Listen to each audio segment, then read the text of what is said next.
oh, oh, oh, oh, yeah. Without our salmon, there is no us. As Coseos people, it's the staple of our existence. It's the bloodline that runs through us.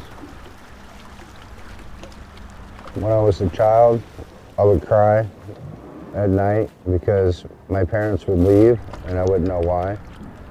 And I always wondered why they worked at night.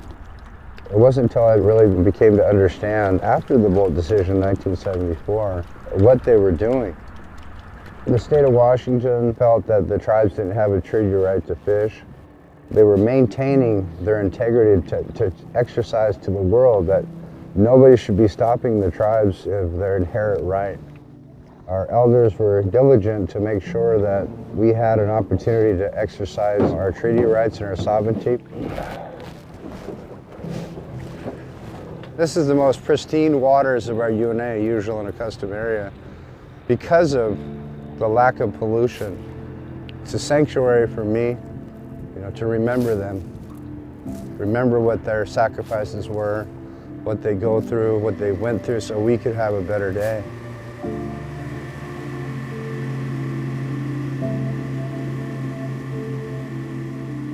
On every single river, Creator put a family of Indians to take care of the salmons. They're our brothers and sisters, the nations of salmons.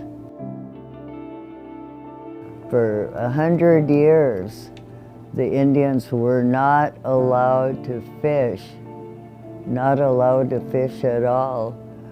Complete deprivation of the opportunity to survive, to take care of ourselves.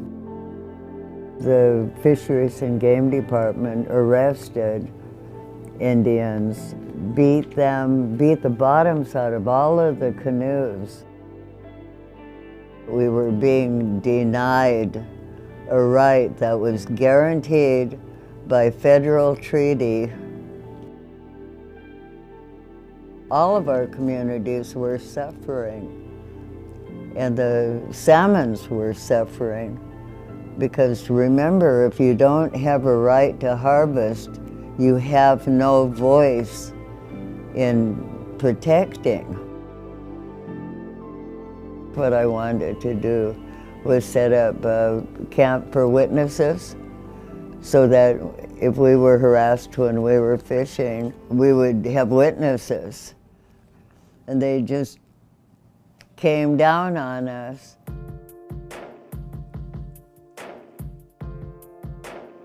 Flak jackets and rifles and pistols and clubs.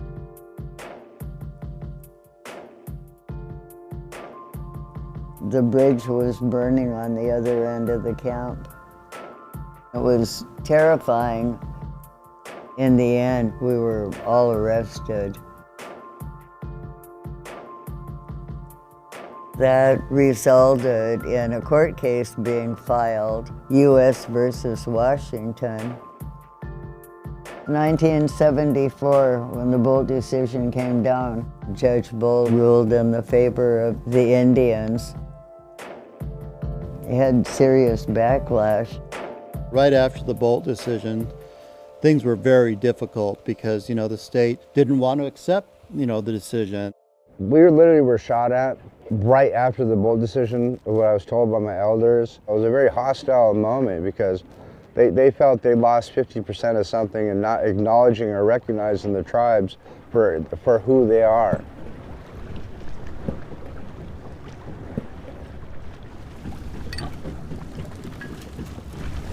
From whitecap to whitecap, we've been managing these lands, and we still do.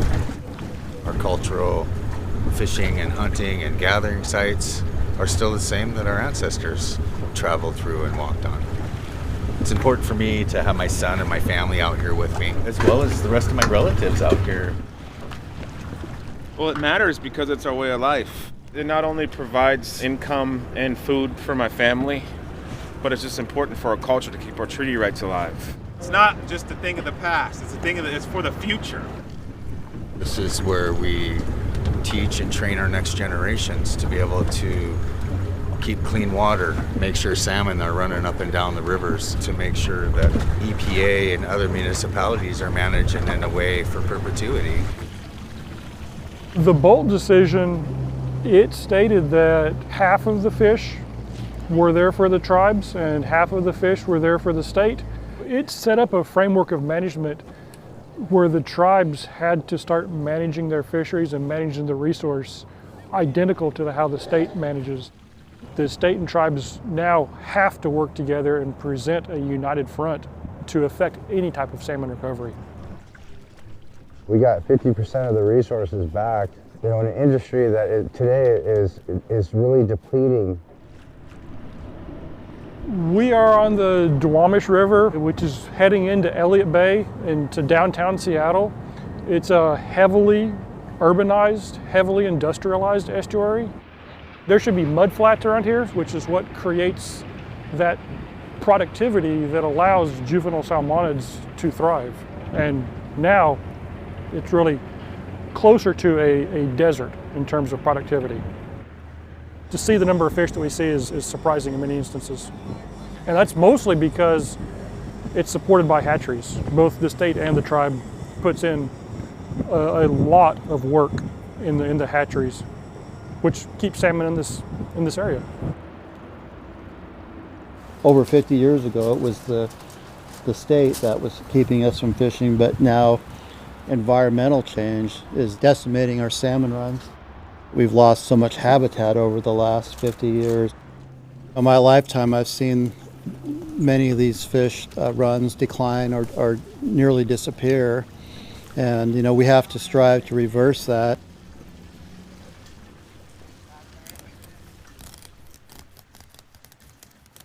This is an inherent right, a reserved right. It's not a privilege or a recreational opportunity. A deal was struck with the United States. And the Constitution, treaties are the supreme law of the land, and we have to honor those treaties. The way we ensure that we honor them treaties is to defend the salmon, be a voice for the salmon. I've been cooking for our people for over 30 years now. It's quite an honor. What we're doing here today is something, our ancestors did for thousands of years.